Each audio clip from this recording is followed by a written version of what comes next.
You can have the pool all to yourself in Tunisia today. At this 4-star hotel in Hammamet, we found lots of empty chairs and idle and anxious staff. There are just a handful of British tourists here, and they aren't happy about being sent home, especially those who just arrived, like Heidi Barlow from Derbyshire. We've been here just a couple of days. We arrived on Wednesday, and we're just disappointed that we have to leave so early. And also, why weren't we told beforehand? Why were they letting people continue to come out here to holiday? Darren Blackery was enjoying a last dip in the pool, but worrying about the staff hit hard by news of the departures. Everyone's faces just dropped. There's not a lot of people here as it is.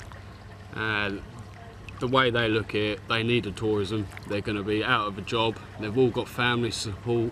They need the tourism in Tunisia to keep them living. But already on the Golden Sands nearby, police outnumbered holidaymakers. Well, the authorities here are afraid that this is the new image of Tunisia's tourist industry, a virtually deserted beach.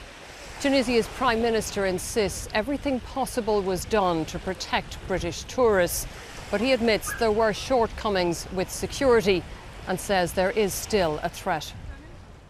In Vienna, the Foreign Secretary defended the new travel advice and the time it took to issue it. We've got a lot of people on the ground working with the Tunisians. We now have a much better picture of the emerging scale of the threat, as well as a much better understanding of the mitigations that the Tunisians have put in place. And we have had to make the decision that it is too big a risk to continue allowing British tourists to travel in Tunisia. And here a reminder of the risk in this footage filmed by a Czech tourist, casually strolling on the beach, gun in hand, the killer who massacred almost 40 tourists.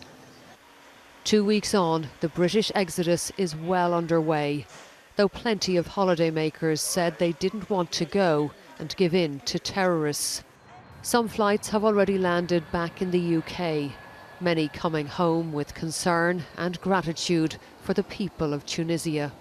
The Tunisian people are incredible. All they did was hug us, say sorry, apologise. They all were crying, blaming themselves for what happened, because obviously they are all Muslim and they feel like they've taken the blame for what has happened when it's not their fault. Britain has been accused of playing into the terrorists' hands by emptying the beaches. One senior Tunisian official says jobs and hope will be lost, and there'll be more room for the extremists. Orla Guerin, BBC News, Hammamet, Tunisia.